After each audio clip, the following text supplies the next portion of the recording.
Hello, my name's Ben. Do you mind if I examine you? No. Consider the patient's nutritional state. Record their height, weight, waist circumference and calculate the BMI. Your hands, please. Look for nail signs such as leukonychia or koilonychia. Turn them over for me. Palmar erythema is a sign of chronic liver disease, although it is normal in pregnancy. Look for finger clubbing, which can be due to chronic liver disease, inflammatory bowel disease or malabsorption.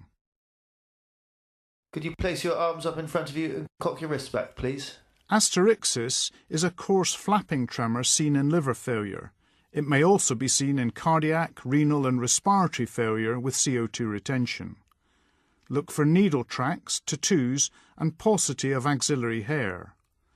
More than 5 spider nevi in the distribution of the superior vena cava is a sign of chronic liver disease, although again this can be normal in pregnancy. Remember to include the upper back. You'll need more exposure than is demonstrated here. Palpate for cervical node enlargement, which may be present in lymphoma or metastatic disease. Bilateral parotid swelling can be a feature of chronic alcohol abuse. Bring your legs back up.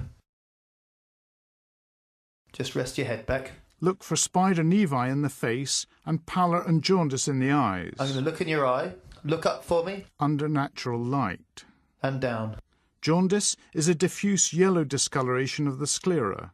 Now can you open your mouth? Look for angular stomatitis and mouth ulcers. Also inspect the teeth. You may smell a characteristic fetor. And stick your tongue out. The tongue can be affected by iron, B12 or folate deficiencies. I'm just going to lie you flat. Examine the abdomen with the head supported on a pillow to relax the abdominal muscles and with the arms by the sides.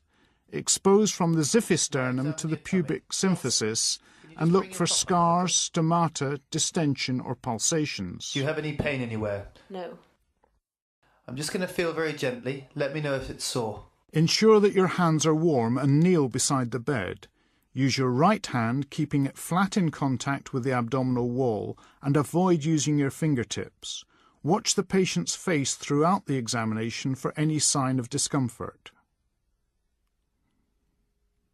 I'm now going to feel deeper. Again, let me know if it's sore. Feel each region of the abdomen in turn with superficial palpation, then repeat with deeper palpation. If the patient reports a site of tenderness, begin distant from this and work towards it. In addition to feeling for tenderness and masses, assess the muscle tone. Now can you take some deep breaths in and out? Feel for the liver edge as it descends during inspiration. Start in the right iliac fossa and work superiorly 1 centimetre at a time. If the liver is palpable, describe its characteristics and the edge. Locate the upper border of the liver by percussing down from the 5th intercostal space in the midclavicular line. Measure the distance in centimetres from the upper border of dullness to the liver edge. Feel for the spleen in a similar fashion. Again, can you take some deep breaths in and out? Starting near the umbilicus and working up towards the left hypochondrium. If you don't feel the spleen, explore the length of the costal margin as its position is variable. Can you roll onto your right-hand side, please? If you have still not felt the spleen, repeat this examination with the patient in the right lateral position.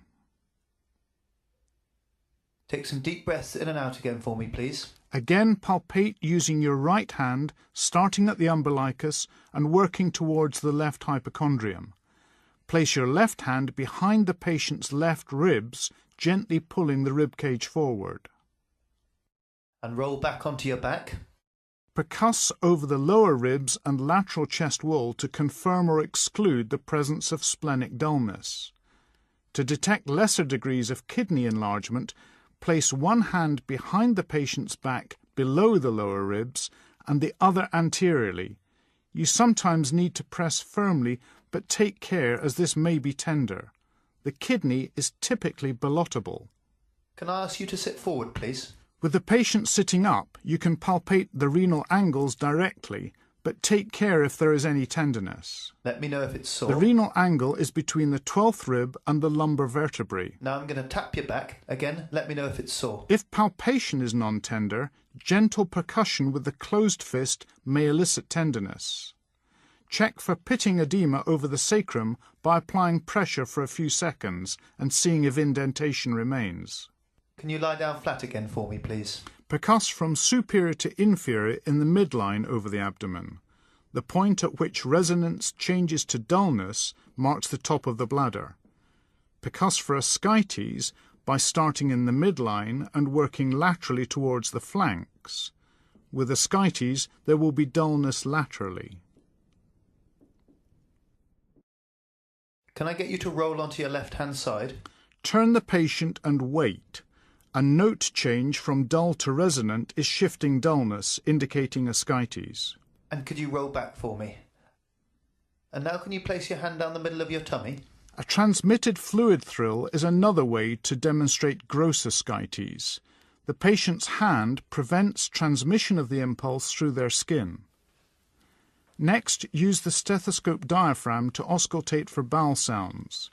The gurgling sounds of normal peristalsis are usually present every 5 to 10 seconds, but you need to listen for at least 2 minutes before concluding that they are absent.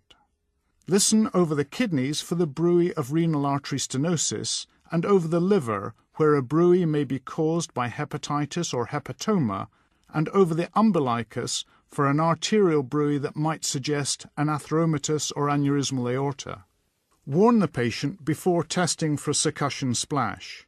I'm going to give your tummy a shake. An audible splash more than 4 hours after oral intake indicates delayed gastric emptying due either to gastric outlet obstruction or gastroparesis. Inspect the legs for pyoderma gangrenosum and for ankle edema, which may be due to hypoalbuminemia. Although not demonstrated here, you should also examine the hernial orifices and genitalia. Thank you very much.